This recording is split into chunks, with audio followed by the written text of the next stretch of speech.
रोज की दिनचर्या ही जीवन है कि सुबह उठे, खाए पिए, रात तक काम किया, फिर आए, सो गए, फिर आगे की जिंदगी का महाराज जी क्या मायने है, क्या उद्देश्य है? यही यही जब विचार करोगे तो आपको एक रास्ता मिलेगा जिसका नाम अध्यात्म है कि आखिरकार क्या है, कब तक जिएंगे। रोज की शाम हमारी आयु को तो नष्ट कर रहे। अब जो कल की शाम गई, जितने मिनट जितने सेकंड हमारी आयु में थे माइनस हो गए, अब आज फिर माइनस शुरू है। आखिरकार हम मृत्यु के नजदीक पहुंच रहे हैं, तो खा करके कमा करके हम अब केवल आयु ही तो नष्ट कर रहे हैं। लाभ क्या ले रहे हैं? वो लाभ है भगवान का भजन, वो लाभ है भगवान का चिंतन। यदि हम आज एक एक श्वास राम राम बोले, राधा राधा बोले, कृष्ण कृष्ण बोले, हरि हरि बोले, तो आज की कमाई पक्की हो गई।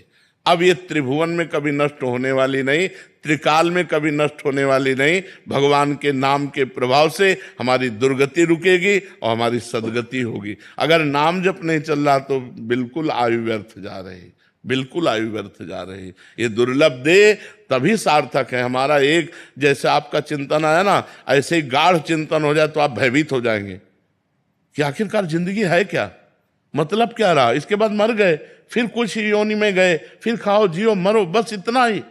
क्या यही जीवन का लक्ष्य है? तो जब ये बात आती है तब अध्यात्म का रास्ता निकलता है। महाआनंद, पूर्णानंद, परमानंद, इस शरीर के राग से रहित, आवागमन से मुक्त, समस्त कामनाओं से विनिवृत्त कामा, अध्यात्म नित्या विनिवृत्त कामा, द्वंद्व विमुक्ता, सुख दुख संगई, गच्छन्त मूढ़ा पदमभ्यम तद। वो अव्यय पद, परम पद को प्राप्त हो जाता है जो भगवान का नाम जप करता है, भगवान की आराधना करता है। तो बच्चा, भगवान का सुमिरन करना ही जीवन की सार्थकता है। नहीं कहे हनुमंत विपत्ति प्रभु सोई, जब तो सुमिरन भजन न होई। सुमिरन भजन हो रहा है, बहुत बढ़िया जीवन कट रहा है, चिंता करने की जरूरत नहीं। सुमिरन भजन नहीं हो रहा तो व्यर्थ जीवन जा रहा है। किसी भी भोग को कितनी भी बार भोग लो, बार बार वही तृष्णा। आप देखो ना, भोगे हुए भोग को पुनः पुनः भोगने की वृत्ति का नाम तृष्णा है। सुने हुए भोगों को भोगने की इच्छा का नाम कामना है। तो बार बार वही कामना तृष्णा, बस ये खा लो, वो खा लो, ये भोग लो, वो देख लो, वो देख, तो हमारी आयु व्यर्थ जा रही है। राधा राधा राधा कहते हुए हम पा रहे हैं, क्योंकि पाना पड़ेगा। जो भगवान ने दिया वो भगवान को अर्पित करके नाम जप करते हुए पा रहे हैं। जो भगवान दृश्य दिखा रहे हैं, सब में भगवान की माया, भगवान की लीला देख रहे हैं, नाम जप कर रहे हैं, बढ़िया जीवन चल रहा है। आयु उसकी नष्ट नहीं होती, उसकी आयु सार्थक होती है। तभी हम कहते हैं जो लोग बर्थडे मनाते हैं, उन लोगों को सोचना चाहिए कि एक वर्ष माइनस हुआ, अब हमारा जीवन कितना मुझे पता नहीं, और एक वर्ष माइनस हो गया, तो मुझे विचार करना चाहिए कि इस एक वर्ष में मैंने क्या महत्वपूर्ण कार्य किया। हम अपने देश के लिए क्या किया, अपने माता पिता के लिए क्या किया, अपने लिए क्या किया। तो हम उत्सव किस बात का मनाएं? लोग शराब पीते हैं, लोग मांस खाते हैं, पार्टी मनाते हैं, अज्ञानी भाव में करते हैं।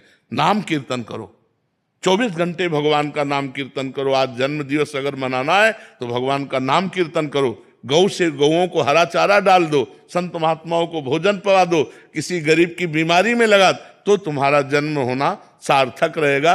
ये शराब और मांस और ये पार्टीबाजी, ये हैप्पी नहीं है। हैप्पी तो तब है जब भगवान से जीव जुड़ा, धर्म से जुड़ा। हम कह रहे ना 24 घंटे कीर्तन बैठा लो, तो 1 घंटे नाम कीर्तन जरूर करो। भगवान का नाम कीर्तन करो और सबको भोजन पवाओ, पवित्र भोजन पाओ। ये गंदी बातें, गंदा आहार, ये बहुत बुद्धि को भ्रष्ट करने वाला।